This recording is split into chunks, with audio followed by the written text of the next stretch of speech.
Everyone has a certain level of hope, but you have to believe. And you also, in our space, in the rare disease space, you have to act. I'm not hoping for a treatment for Ehlers-Danlos syndrome. I am going to find a treatment. If no one will do the treatment, then I will start my own pharmaceutical company, and I will make a treatment for my daughters. There is barrier after barrier after barrier. The financial burden, the psychological burden, the pain. And there are a lot of people asking for money. You know, we don't get it. You know, the NIH gets a very, very small budget for studying these diseases. It's a struggle with your child. It's a struggle to find a diagnosis. We're looking for ways to be non-disease specific, but come together on the issues that we need help on. And Chris, what about Brown University? What do you think?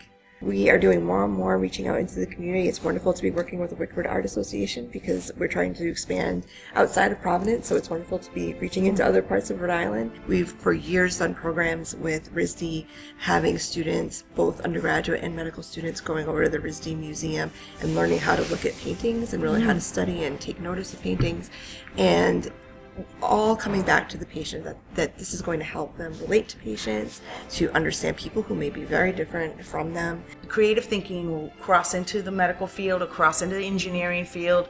Right. And it comes from, like you said, bringing them over to museums, letting them view art. We love Brown University. Yeah, I would imagine so. Because it is a liberal, medical education.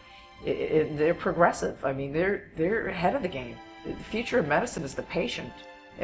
Precision medicine, and it's going to be on an individual level. If we can get some students interested in investigating rare diseases, Right. It may help that rare disease, but it also may tell us a lot about other things, in particular, like with Williams syndrome, for instance, has some aspects of premature aging involved, and so that may tell us a lot about aging for everyone. It may not just help children with Williams syndrome, may help everybody. Studying rare diseases leads to better treatment for more common diseases. So it's a win-win for everybody. Having an art exhibit at the medical school, perhaps Patty didn't realize this is actually the most normal and most natural thing to do at Brown because we espouse that approach. The idea for the art exhibit came from a young woman whose mom is on our board, and she said, I'd like to paint one of your rare disease patients. And I was like, I'm going to call Wickford Art Association and see if they can get me some artists that might be interested. And my phone was ringing off the hook, and it was all artists calling.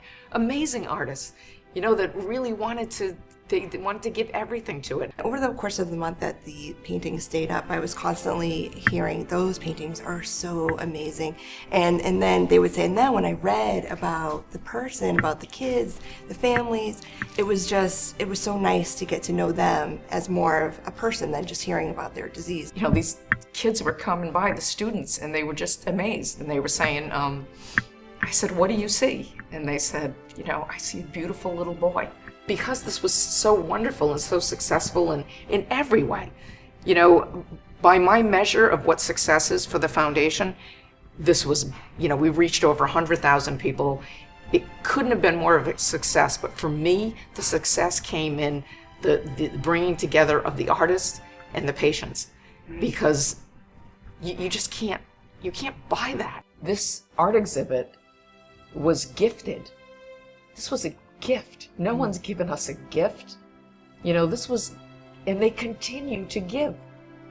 This has been like a flood of goodwill and caring that we, at a level that we do not experience. People see us in a way that we want to be seen as children, and people, we're living with a disease, but we want to be seen not as our disease, but beyond that.